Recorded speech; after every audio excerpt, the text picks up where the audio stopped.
നമ്മളിന്ന് ഉണ്ടാക്കാൻ പോകുന്നത് പുട്ടിൻ്റെ കൂടെ മസാലയൊക്കെ ചേർത്തുണ്ടാക്കുന്ന ഒരു പലഹാരമാണ്. ഇതിന് വേണമെങ്കിൽ മസാല പുട്ടെന്ന് അല്ലെങ്കിൽ പുട്ടുകൊണ്ട് ഉണ്ടാക്കുന്ന ഒരു ഉപ്പുമാവ് എന്നൊക്കെ വേണമെങ്കിൽ പറയാം. സാധാരണയായിട്ട് നമ്മൾ രാവിലെ ബ്രേക്ക്ഫാസ്റ്റിന് ഉണ്ടാക്കുന്ന പുട്ട് ബാക്കി വരുവാണെങ്കിൽ നമുക്കത് വൈകുന്നേരത്തെ 4 മണി പലഹാരത്തിനോ അല്ലെങ്കിൽ രാത്രിയിൽ ഡിന്നറിനോ ഇതുപോലെ മസാലയൊക്കെ ചേർത്ത് ഉണ്ടാക്കുവാണെങ്കിൽ നല്ല ടേസ്റ്റാണ്. ഇതുണ്ടാക്കുന്നത് എങ്ങനെയെന്ന് നോക്കാം നമുക്ക്. നമ്മുടെ ഈ മസാല പുട്ട് ഉണ്ടാക്കാൻ വേണ്ടി ഞാനിവിടെ ഒരു 2 കഷ്ണം പുട്ട് എടുത്തിട്ടുണ്ട്. ഇത് നല്ലതുപോലെ ഒന്ന് പൊടിച്ച് വെക്കണം. ഇനി നമുക്ക് ഇതിനു വേണ്ട മസാല ഒന്ന് റെഡിയാക്കാം. അതിനുവേണ്ടി ഞാനിവിടെ ഒരു പാൻ ചൂടാകാൻ വെച്ചിട്ടുണ്ട്. ഈ സോസ് പാൻ ചൂടായിട്ട് വരുമ്പോൾ നമുക്ക് അതിലോട്ട് വെളിച്ചെണ്ണ ഒഴിച്ചു കൊടുക്കാം. ഞാനൊരു 2 ടേബിൾ സ്പൂൺ വെളിച്ചെണ്ണ ഒഴിച്ചിട്ടുണ്ട്. അതൊന്ന് ചൂടായിട്ട് വരുമ്പോൾ അതിലോട്ട് നമുക്ക് അരിഞ്ഞു വെച്ചിരിക്കുന്ന ഒരു സവാള ഇട്ട് കൊടുക്കാം. ഞാനിത് ചെറുതായിട്ടാണ് അരിഞ്ഞെടുത്തിരിക്കുന്നത്. അത് നമുക്കൊന്ന് വഴറ്റിയെടുക്കാം. പിന്നെ ഇതിലോട്ട് 1 ടീസ്പൂൺ ഇഞ്ചിയും വെളുത്തുള്ളിയും ചേർത്ത് കൊടുക്കാം. അത് പൊടിയായിട്ടാണ് അരിഞ്ഞിരിക്കുന്നത്. അതിന് പകരം 1 ടീസ്പൂൺ ജിഞ്ചർ ഗാർലിക് പേസ്റ്റും വേണമെങ്കിൽ ചേർത്ത് കൊടുക്കാം.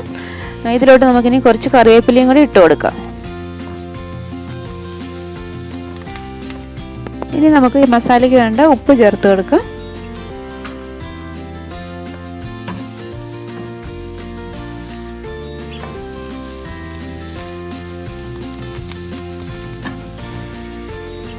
സവാള ഇപ്പോൾ ഒന്ന് വഴന്ന് വന്നിട്ടുണ്ട്. നമുക്ക് അതിലോട്ട് ഒരു 1/4 ടീസ്പൂൺ മഞ്ഞൾപ്പൊടി ഇട്ട് കൊടുക്കാം. 1/2 ടീസ്പൂൺ കുരുമുളക് പൊടിയും 1/2 ടീസ്പൂൺ മുളക് പൊടിയും കൂടി ഇട്ട് കൊടുക്കാം. പിന്നെ ഒരു 1/2 ടീസ്പൂൺ ഗരം മസാല. ഇത്രയും ഇട്ട് കൊടുത്തിട്ട് നമുക്ക് തീ കുറച്ച് വെച്ച് മസാല നമുക്ക് നന്നായിട്ടൊന്ന് മൂപ്പിച്ചെടുക്കാം. ഈ മസാല ഇപ്പോൾ നന്നായിട്ടൊന്ന് മൂത്തിട്ടുണ്ട്. അതിലോട്ട് അരിഞ്ഞു വെച്ചിരിക്കുന്ന ഒരു പകുതി തക്കാളി ഇട്ട് കൊടുക്കാം. ഈ തക്കാളിയും ചെറുതായിട്ടൊന്ന് അരിഞ്ഞെടുക്കണം. അതും കൂടി ഇട്ടിട്ട് നമുക്ക് നന്നായിട്ടൊന്ന് വഴറ്റിയെടുക്കാം.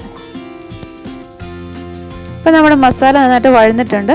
ഇതിലോട്ട് ഇനി ചേർക്കാൻ വേണ്ടി ഞാനൊരു 1/2 കപ്പ് ചിക്കൻ എടുത്തിട്ടുണ്ട്. ഇത് അല്പം മസാലയൊക്കെ ചേർത്ത് വേവിച്ച് അതിൻ്റെ എല്ലൊക്കെ മാറ്റി പിച്ചിക്കറി എടുത്തതാണ്. അതും കൂടി ഇട്ടിട്ട് നമുക്ക് നന്നായിട്ടൊന്ന് മിക്സ് ചെയ്യാം. ഇതിന് പകരം നമുക്ക് ചിക്കൻ കറിയൊക്കെ ബാക്കിയായിട്ട് ഉണ്ടെങ്കിൽ അതിൽ നിന്നുള്ള ചിക്കൻ എടുത്ത് ഇതുപോലെ എല്ലൊക്കെ മാറ്റി ഇട്ടാലും മതി. പിന്നെ ഇതിലോട്ട് ഞാൻ ഒരു മുട്ടയും കൂടി ചേർത്ത് കൊടുക്കുന്നുണ്ട്. മസാല സൈഡിലോട്ടൊന്ന് മാറ്റി വെച്ചിട്ട് ആ മുട്ട നന്നായിട്ടൊന്ന് ചിക്കി പൊരിച്ചെടുക്കാം.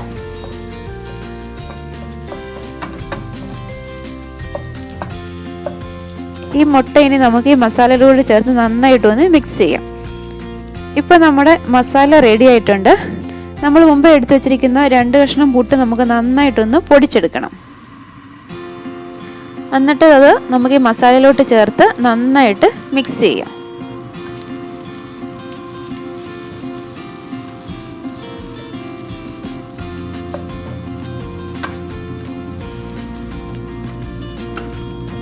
ഇപ്പോൾ ഇത് നന്നായിട്ട് മിക്സ് ആയിട്ടുണ്ട്. ഞാനിതിലോട്ട് ഇനി ഒരു 1/4 കപ്പ് ചൂടുവെള്ളം കൂടെ ഒഴിച്ചു കൊടുക്കുന്നുണ്ട്. ഇങ്ങനെ ചെയ്യുമ്പോൾ നമ്മുടെ ഈ പുട്ട് അങ്ങ് ഉണങ്ങി പോകാതിരിക്കും. ഇത് ഇച്ചിരി അല്പം ഒന്ന് നനവുള്ളതാണ് നല്ലത്. അതിനുവേണ്ടിയാണ് ഞാൻ വെള്ളം ഒഴിച്ചു കൊടുത്തിരിക്കുന്നത്. ഇനി ഇതിലോട്ട് നമുക്ക് കുറച്ച് മല്ലിയിലയും കൂടി ഇട്ട് കൊടുക്കാം.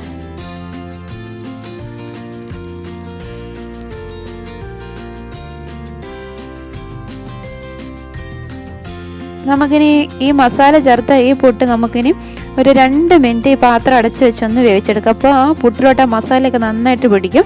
ഇപ്പോൾ ഒരു 2 മിനിറ്റ് കഴിഞ്ഞിട്ടുണ്ട്.